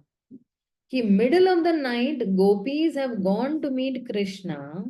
And if somebody is understanding this pastime of Krishna, that अरे सब कुछ छोड़ के, because see, if you see in that particular pastime where Krishna is playing the flute and one gopi is cooking, she is she puts she is actually, you know, cooking chapatis. So that chapati got burnt and she runs. One gopi is wearing earrings, so she is worn only one earring and the other earring she does not wear and she runs. One gopi has worn only the upper part and the lower part and not the dupatta, and she runs. One gopi is breastfeeding the child and she puts down that child and she runs to Krishna. So such people soon become, you know, elevated by this Sarva Dharma Parityaja. And that is why this devotee is considered to be saintly. Like, you know, when Srila Vishwanath Chakri Thakur is saying that this devotee is considered to be, now we are talking about devotees, we're not talking about, you know, gopis. We come back to a devotee, you know, that. So when Sridhar Swami is saying that Ananya Bhaka, when api chetu sudurachara bhajate mam ananya bhav, if he is engaged in devotional service to please me, so if that person is repentant about that accidental fall down, and if I am seeing it that, oh, this is just an accidental fall down, it can happen to anybody, then I become the seer becomes Dharmatma. If he, you know, and the one who has done that abominable act, he also becomes Dharmatma because he is repenting. And the seer is also seeing that he is repenting. Both become Dharmatmas. And if it does not become Dharmatma, still Name Bhaktya Pranashyati. Like the example we see in Ajamil's case, you know, sinful inclination is never eternal. You know, devotional inclination is always eternal. Like बहुत devotional service such bhaviki which naturally comes to a soul because it is his original constitutional position. So in this 9th chapter, this last section that we are talking about, okay, that how bhakti yoga can uplift or elevate any person no matter how much that person would be fallen. And like apuchetu sudurachara, and how that verse is having even different kinds of, you know, liberal explanations and commentaries, and you know, so the point is that when he's saying kaunteya pratijanihi name bhaktya pranashyati, you know, Bhaktivinoda Thakur is saying that how this refers to how these gopis now they are kaunte hai ye pratijani hi. So Krishna is telling Arjuna, you declare pratijani hi. is, declaring, not just tell, but proclaim, announce, जोर से चिल्ला चिल्ला के बोलो, that, see, this is Krishna's mood actually, okay? That Arjun should go out in a public square, char chowk pe jaake, with doles and drums and bugles, and, he should announce, right? That Name Bhaktya Pranashyati, मेरे भक्त का कभी विनाश नहीं होता है.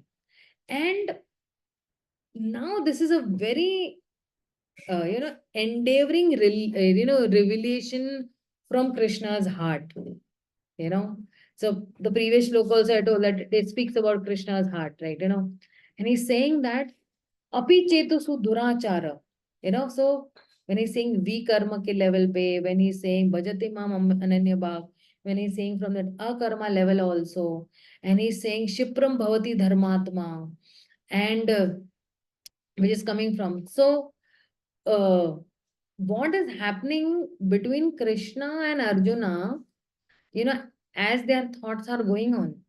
Because see, in the previous verse, Krishna says that my devotee should always be considered saintly. Right? He's saying that. And Arjuna might question that how a devotee is considered saintly when he's doing so much of dirachar or terrible bad activities he's doing.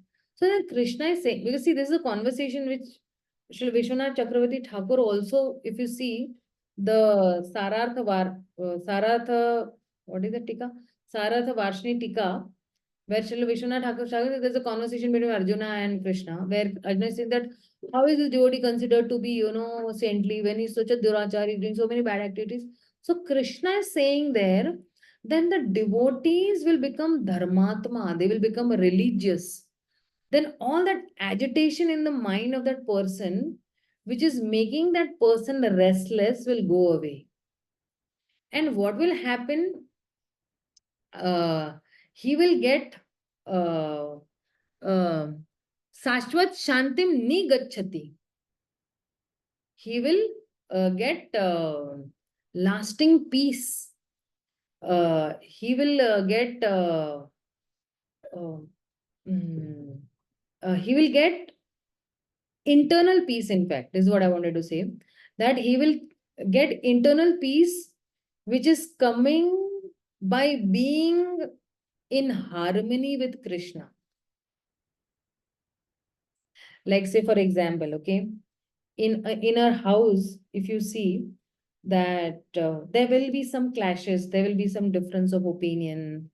But if we are all in harmony with certain principles, then we will live peacefully. If somebody has some other ulterior motive between brothers, 4 brothers are there, 5 brothers are there in the family. But if the Uddesh is one only, then they will stay in harmony.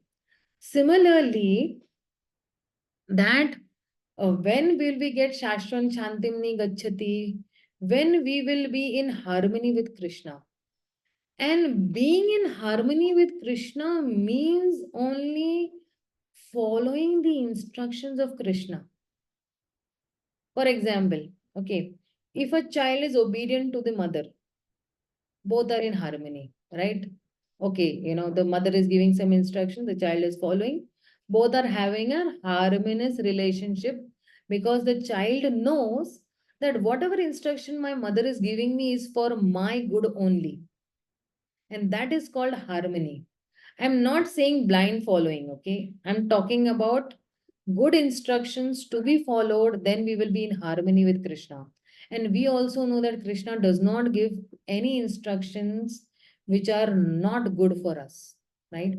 So then Arjuna might ask, that okay, if the devotee becomes saintly and that is good, but uh, what if the devotee does not become saintly? He'll become only good. But what if he does not? Then Krishna will say that, still Kaunteya pratijani name bhaktya pranashyati. Declare that my devotee will never perish. See, what this means is that Krishna is always eager and ready to serve. Sorry, devotee is always eager and ready to serve Krishna. And equally, Krishna will also be eager and ready to protect that devotee. So it's a reciprocal relation. That is why I always say, you put it somewhere, engrave it somewhere that Krishna is a reciprocal God. He's not that he's not reciprocal, because this is normal reciprocation of love. Imagine this, अगर भगवान का ये normal reciprocation है, तो फिर highest reciprocation कैसा होगा? So even if a devotee falls away and does some sinful activity, Krishna tells, even then also that devotee will never perish. उसका कभी विनाश नहीं होगा. So here we can see that Krishna is talking about that overall spiritual advancement and spiritual protection of a devotee. When a devotee does some durachar, there is a fall down. Okay. And when a devotee falls, it is causing pain to everyone around him also. And the Lord also. See, when a devotee falls now, the first pain, who gets the first pain? His own spiritual master gets that pain. And because the spiritual master gets that pain, the Lord also gets pain. So, uh, uh, mm, although the Lord is, Anandamaya, Vaishishta, he is feeling pain. Because बहुत मुश्किल से ये मेरे पास आया था, and now abhi, this is an accidental fall down for him. But at the same time, Krishna can reciprocate with different devotees in different ways. I told you, he can accelerate also. He can reciprocate with gopis. At the same time, he can be concerned about some devotees also. Because you see in that play, in that game of Dasi, right? When Krishna was playing the Dasi game with Rukmini, okay, he's saying Rukmini that my one devotee, he's in very much great trouble. So Rukmini is saying, hey, what are you doing over here? Why are you playing with me? Go get up and save your devotee. So Krishna says that, no, he is not called out to me as yet. He's calling out to his seniors. So actually Krishna is talking about Draupadi over here, okay? And Draupadi is in that precarious situation where she is lost in the game of the Dais, okay? And Draupadi is actually begging to, Bhishma and Dhritarashtra and Vidura and all that. Then after some time, Krishna is also, restless over here while playing the game of Dais, okay? Because Krishna becomes very restless because he knows what's going to happen, right? He knows the past, present, and future. So then after some time, Krishna is saying that, my devotee is too much in trouble. So Krishna is saying, then why are you not getting up and going? Why are you, playing this dice? How can you play this dice and how can you be so cool over here? So Krishna is saying that no, she has, seeked help or shelter from her husbands. So she's seeking, the Draupadi is seeking, on one hand, she's actually having that sari in her, tucked into her teeth, and she's, begging in front of her husbands who are not able to do anything. And then back and forth, Krishna is also restless over here and all. So Rukmini is questioning that what is stopping you from going and saving your devotee when he is in so much of great danger? So Krishna is telling that Draupadi is having confidence in her husbands, in her parijan. She's having confidence in her sari, but she's not having confidence in me. She's not having that faith in me. When she will have faith in me, that's the time I'll bump into. So then when last May, Draupadi, she raises both her hands and she calls out, Hey Govind, Hey Krishna. That's the time when Krishna does not even wear his chappals, and he does not even wait for Garuda also. He immediately, within nanoseconds, he reaches on that scene over there. And he expands himself in the form of a sari, and he saves his devotee. And for what sake? When he had had his finger cut, Draupadi ties the sari and he promises her that when you will be in difficulty, मैं इसका ऋण चुकाऊंगा मैं. For one string, I will give you thousands and thousands of strings for that particular this. So see, so when Krishna says that my devotees will never perish, it is not that he cannot fall. That devotee has already said in his previous word that suduracharo, but it is temporary. It is not eternally that he has fallen down, right? So there may be a slip, there may be a fall, but there will not be any, death of that devotee.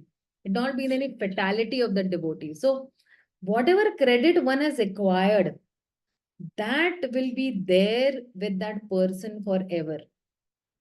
Neha Bikramanasati Prattavayana Vidyate Swalpamapiti Dharmasa Trayato Mahato Bhayataha. Whatever he has done, it will remain with him. Right? So when this fall down happens because of attachment to sense gratification, the attachment for Krishna will not go away, but it will be covered temporarily. And because see, in the material world also we see that we are, vulnerable to material offerings. We have the freedom because of which we can choose all these worldly material things and offerings that are given. So there is a difference between falling down and falling away. So falling down means what? We move towards Krishna. And if we fell down at the bottom, or if you fall down in the bottom of this universe or in the Garbhodaka ocean, you will fall down and down. Like, Mahavishnu will take care of us. Even if you fall down, who's there down in the Garbhodaka ocean? Mahavishnu is there to hold you, right? That way. So even if someone falls down from the stand, he should still take, shelter of Krishna. And Krishna will catch and uplift him. But we should not fall away from Krishna. Right?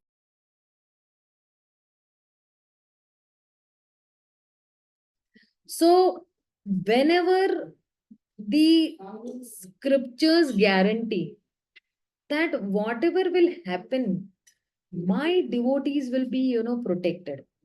Devotees understand that this is Krishna's love.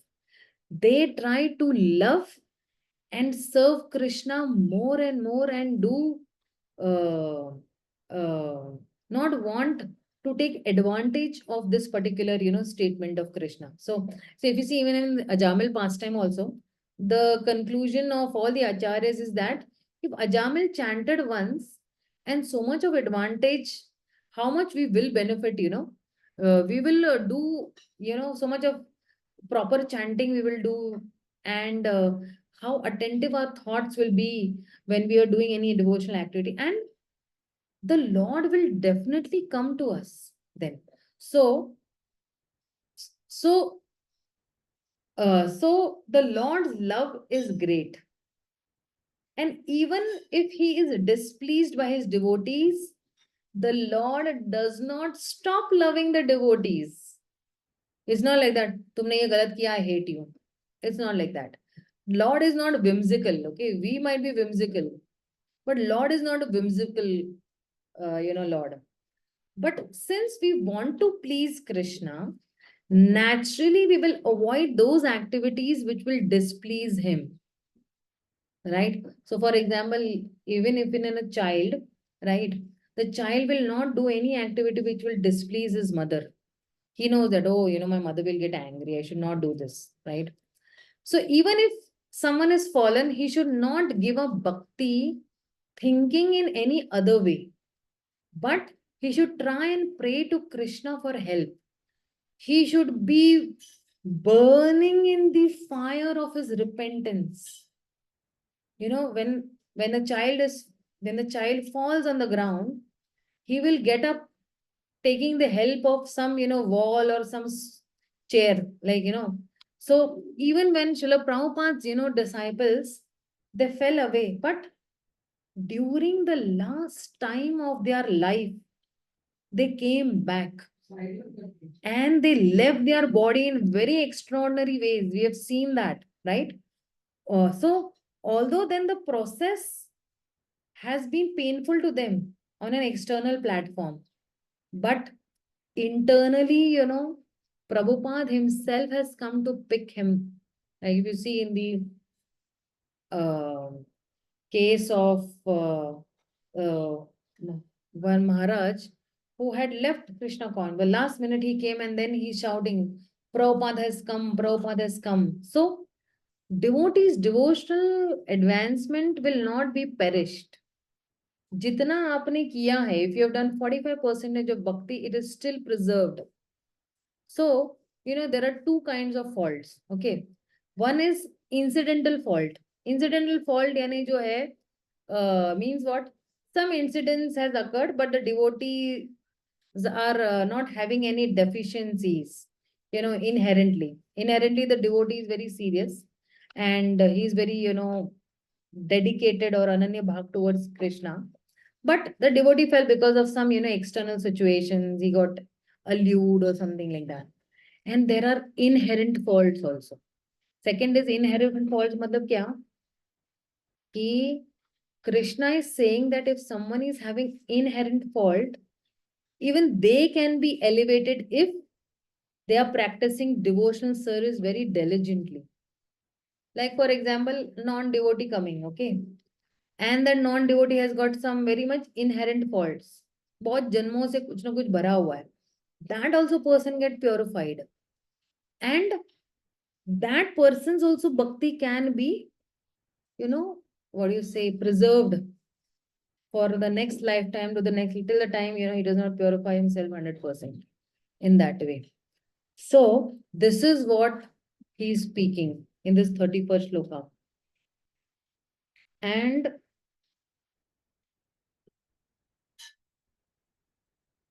so see,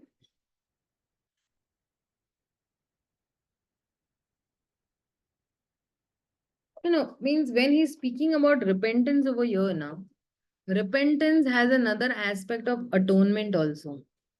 So for example, somebody has done something, so he atones he repents and then he atones. He atones means what? Atonement means what? कुछ सजा वो अपने आप को देता है. He'll give some punishment to himself. That okay, I will increase my devotional service. I will increase, whatever I've done.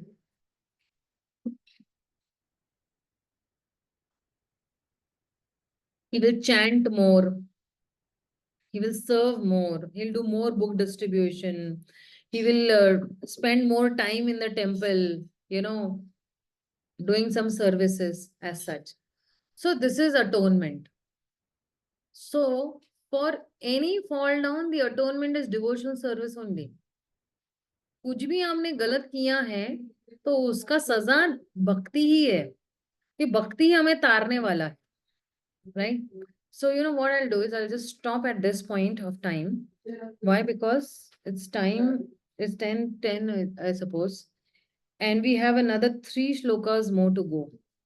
I'll complete this in the next session and then we'll start with the 10th chapter. See, the 10th chapter, the 11th chapter will go very smoothly, okay? 10th chapter I might complete in 2 sessions and the 11th chapter also I might complete in 2 sessions. So you can say that, like, this is what, June what, today is 15th. Okay. So somewhere around August before Janmashtami, we should have our examinations. Somewhere during that time. before Janmashtami, so that we can celebrate Janmashtami very in a good consciousness as such. We are not stressed out, oh, exam dena hai, exam dena hai. So before Janmashtami, we can have our written exams, shloka test also, and OBAs also to be submitted. OBAs you can start preparing from now only, and then you can, submit it the day I say. On one day only you'll try to submit. Don't submit on any other, other days. Can Ajamil pastime come under this shloka as an example? Yes, yes, yes. It can definitely come as an example under this shloka, that my devotee never perishes, right? And that is why he called out Narayan's name the last time on his deathbed. Anybody else has any questions, queries, doubts?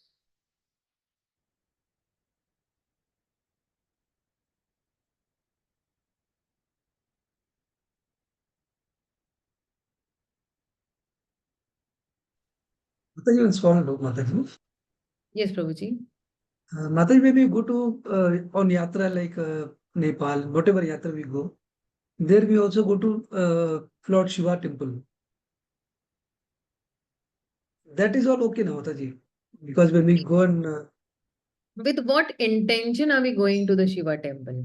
Because see, we go to Vaishnava's house also. हम लोग भी वैष्णव के घर पे जाते हैं ना. So when Lakshmi Narayan Prabhu is going to Sushil Prabhu's house, with what intention is going? Oh, I will associate with Sushil Prabhu, my bhakti will increase. You go with that attitude, right? Okay, yes. I'm going for the association of devotees. I'm going at devotees' house so that I get association, and with that association, मेरी भक्ति जो है फलीभूत होगी.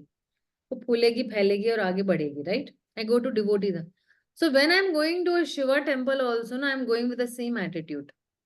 That when I go to the Shiva temple, I'm associating with Lord Shiva, who's Vaishnavam Yatha Shambho, who's the best of the Vaishnavas. And when I associate with Lord Shiva, take his blessings, my bhakti will increase towards Lord Krishna. My devotion to Krishna should increase. To Krishna more and more. With that attitude, if you go, you can go to Lord Shiva's temple. No problem. But if you're going with some material desire, then we should abstain from it that way. And also same with the Durga Ma temple. Yeah, with Durga, Mother Durga, Krishna's energy, you're trying to serve, Krishna. When you try to serve Krishna, then she's blessing you that, see, the Brahma Muhurat time, no, what happens is, all these demigods, they are there. And they are actually, demigods are in full energy this time pe. They are already blessing us. Those who are worshipping Krishna, because they are also devotees of Krishna, but they are more advanced devotees than, those devotees on earth planet. They are in the heaven, right? So they are, you can say, one level up than us. We are down, one level down than them. So they are also blessing us. Yeah, do more bhakti, nice bhakti, you all are doing. That is why we are encouraged to chant in the morning, do any of the spiritual activities in the morning, because demigods are also there and they are also, giving us blessings as such. Demigods also want only that we should worship their master, because their ultimate master is also Krishna only. So even even if we go to a demigod temple, we should say that let me do my bhakti properly. Whatever obstacles I have in my devotional life, please help me to get rid of those obstacles so that I can worship Krishna and uh, I can serve Krishna in a more better way. That.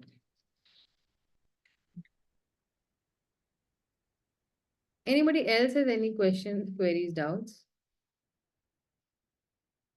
Okay, if nobody has any question, query, doubt, we'll just stop for the day. Srila Prabhupada ki jai, Gaur Bhakta Vrinda ki jai, Hare Krishna, Hare Hare Krishna. Dandavat. Dhanvat. Srila Prabhupada ki jai. Then Vikrama.